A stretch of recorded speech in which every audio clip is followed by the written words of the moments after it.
ఏదైనా జరగవచ్చు.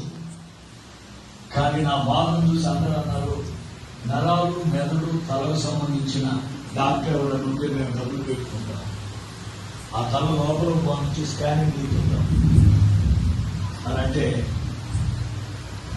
దేవుణ్ణి నేను నమ్మాను. ఆమె స్కానింగ్ కన్నా గొప్పవాడు నా దేవుడు.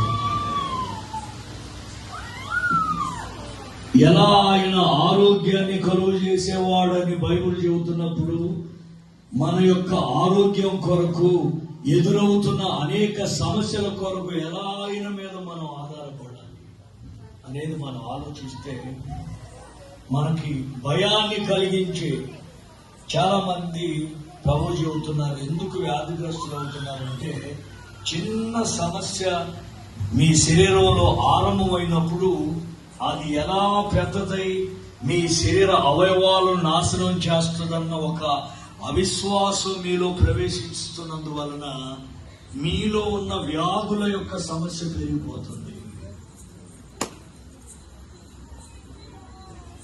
చాలా మందికి శరీరం అంతా దానికదే వాస్తుంది. కాళ్ళు, చేతులు, ముఖం, వాపులు. మా విజయవాడైతే భయంకరమైన జ్వరాలు, భయంకరమైన మోషన్స్, తలనొప్పులు, శరీరంలో భయంకరమైనటువంటి బాధలు. అసలు మనుషులు నెమ్మదిగా హాస్పిటల్ ఎలా ఉన్నాయో తెలుసండి, హాస్పిటల్ భయంకరంగా